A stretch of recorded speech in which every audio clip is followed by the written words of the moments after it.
নমস্কার। বলতে চাই আজকের পর্ব থেকে আপনাদের সবাইকে স্বাগত জানাই। আশা করি আপনারা সবাই খুব ভালো আছেন, আপনারা ভালো থাকুন, এটাই আমার প্রত্যাশা। চলুন আজকের প্রসঙ্গে যাই। আমরা সব সময় একটা শব্দ খুব শুনি, এই শব্দটার সাথে আমরা সেই ছোট্টবেলা থেকে পরিচিত। শব্দটা হলো আইকিউ বা ইন্টেলিজেন্স কোশেন্ট। কে পরীক্ষায় কত ভালো রেজাল্ট করলো, কার মেধাশক্তি কতটা প্রখর, তা দিয়েই মূলত আমরা একজন মানুষের মেধার মূল্যায়ন করি। কিন্তু আপনি কি কখনো খেয়াল করেছেন, হয়তো আপনার সাথেই পড়েছিল সেই ছাত্রটি, অর্থাৎ খুব মেধাবী ছিল, সে ক্লাসের ফার্স্ট বয়। সেই ছেলেটি তার জীবনে তত একটা সফল হতে পারেনি। আবার আপনার সাথে পড়েছে, হয়তো লাস্ট বেঞ্চে বসেছে, মাঝারি মেধার ছাত্র। সেই ছাত্রটি তার কর্মজীবনে, তার পারিবারিক জীবনে দারুণভাবে সফল ও সুখী। এর পেছনে কারণটা কি জানেন? এর পেছনে কারণ হলো এই ইকিউ বা ইমোশনাল ইন্টেলিজেন্স। আজকে আমি এই অতীব গুরুত্বপূর্ণ বিষয়টি, যে বিষয়টাকে আমরা অনেক সময় গুরুত্ব দেই না, এই গুরুত্বপূর্ণ বিষয়টি নিয়ে আজ আমি খোলামেলা আলোচনা করব। চলুন প্রথমেই আমরা একটু জানি যে ইমোশনাল ইন্টেলিজেন্স কী। সহজ ভাষায় ইমোশনাল ইন্টেলিজেন্স হলো নিজের এবং অন্যের আবেগকে বুঝতে পারা এবং সেই অনুযায়ী সঠিক আচরণ করার যে ক্ষমতা, এটাকে বলে ইমোশনাল ইন্টেলিজেন্স। অর্থাৎ আমরা যখন অন্যের সাথে আমাদের কি করা উচিত, সেই আবেগটা, সেই করণীয়টাকে বুঝতে পারি। ম্যানেজমেন্ট বা দীর্ঘদিনের শিক্ষকতার অভিজ্ঞতার কারণে আমি একটা জিনিস দেখেছি, পৃথিবীতে এই পুঁথিগত বিদ্যার চেয়েও আবেগ নিয়ন্ত্রণের ক্ষমতা তার ভবিষ্যৎ নির্ধারণ করে দেয়। একজন ছাত্রছাত্রী বা একজন মানুষের ভবিষ্যৎ নির্ধারণ করে দেয়। আর এই আবেগ নিয়ন্ত্রণের ক্ষমতা বা ইমোশনাল ইন্টেলিজেন্স, এই বিষয়টি 4টি স্তম্ভ রয়েছে। চলুন আমরা এই ইমোশনাল ইন্টেলিজেন্সকে বোঝার জন্য এই 4টি স্তম্ভ সম্পর্কে জানি। এক হলো সেলফ অ্যাওয়ারনেস, অর্থাৎ এই মুহূর্তে আমি কি অনুভব করছি, কেন আমার রাগ হচ্ছে, কেন আমার মন খারাপ, এরকম যে আবেগগুলো আছে নিজের, সেই নিজের আবেগগুলোকে বুঝতে পারা। তারপর 2 হচ্ছে সেলফ ম্যানেজমেন্ট, রাগ বা হতাশার মুহূর্তে নিজেকে নিয়ন্ত্রণ করা। অর্থাৎ পরিস্থিতি খারাপ হতেই পারে, এই খারাপ পরিস্থিতিতে হুট করে কোনো নেতিবাচক প্রতিক্রিয়া না দেখানো।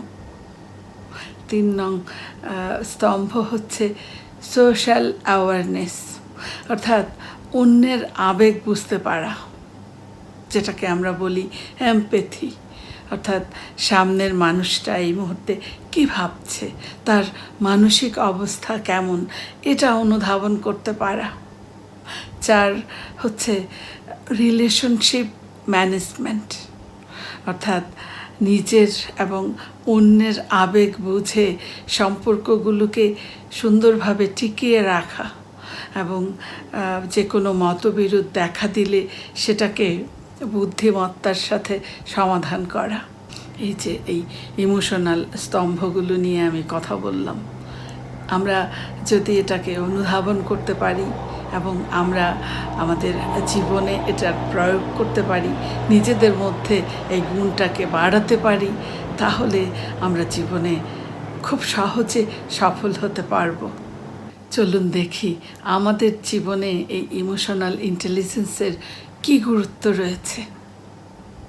আপনি একবার ভাবুন, আপনার অফিসে একজন অত্যন্ত যোগ্য কর্মী আছেন, অত্যন্ত যোগ্যতা সম্পন্ন কর্মী, কিন্তু সেই মানুষটার কোনো সমালোচনা করলে, সেই সমালোচনা যদি গঠনমূলকও হয়, তবু তিনি খুব রেগে যান।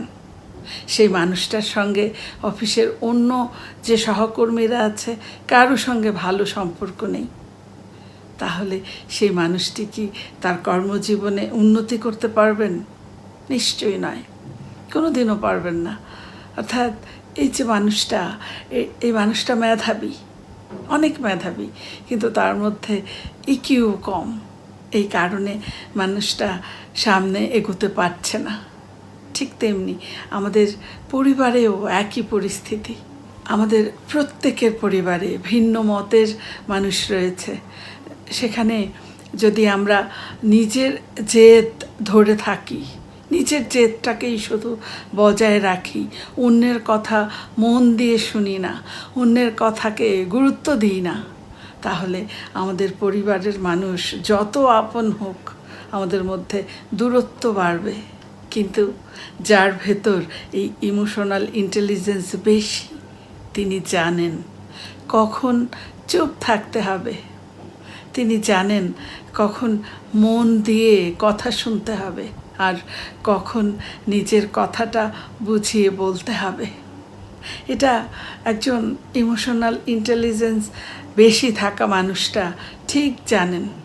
জীবনে ব্যর্থতা আসবেই, কিন্তু সেই ব্যর্থতা মেনে নিয়ে ঘুরে দাঁড়ানোর যে শক্তিটা, সেই শক্তিটা আসে এই ইমোশনাল ইন্টেলিজেন্স থেকে। মূলত যারা আবেগ দ্বারা চালিত না হয়ে সেই আবেগকে কাজে লাগাতে পারেন, মূলত তারাই জীবনে লিডার হতে পারেন, তারাই সত্যিকারের লিডার হন। তাহলে এই ইমোশনাল ইন্টেলিজেন্সকে বোঝা, জানা, এটা খুব জরুরি। আপনারা কি চান নিজের মধ্যে এই গুণটাকে বাড়াতে? যদি চান তাহলে চলুন জানি কিভাবে আমরা এই দক্ষতাটাকে বাড়াতে পারি।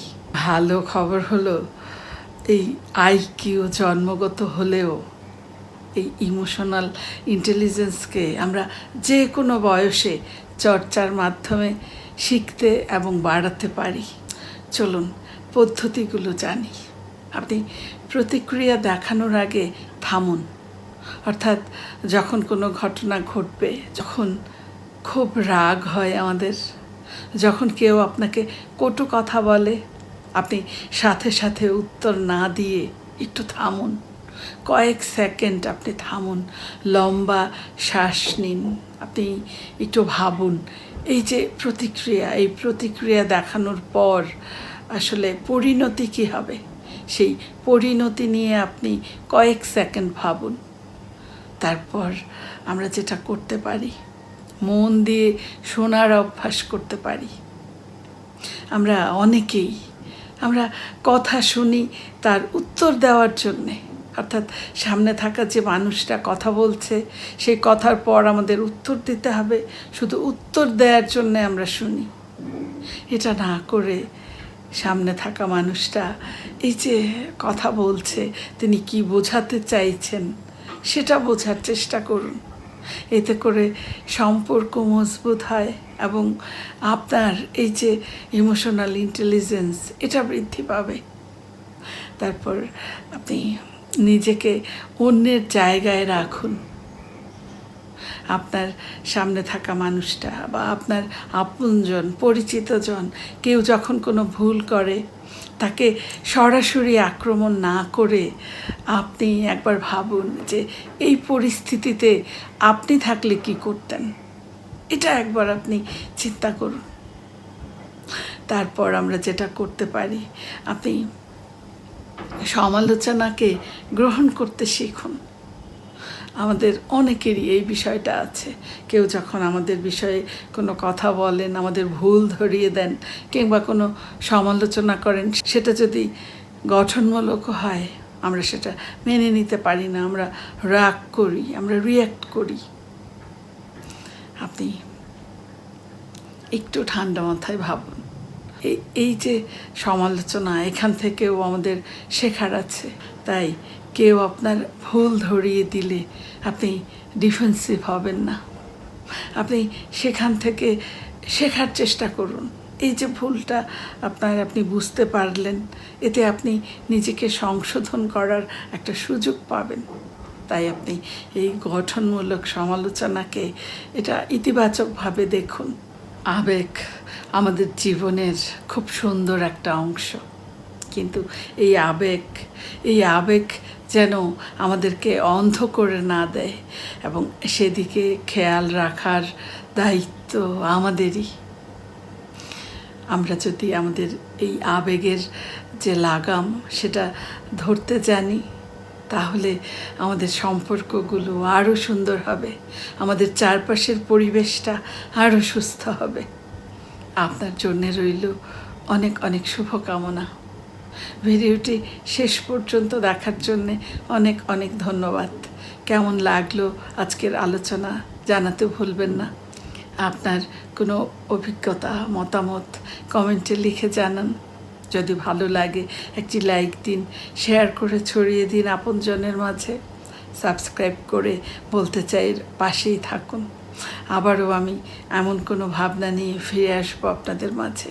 ততক্ষণ আপনারা খুব ভালো থাকুন, সুস্থ থাকুন। শুভরাত্রি।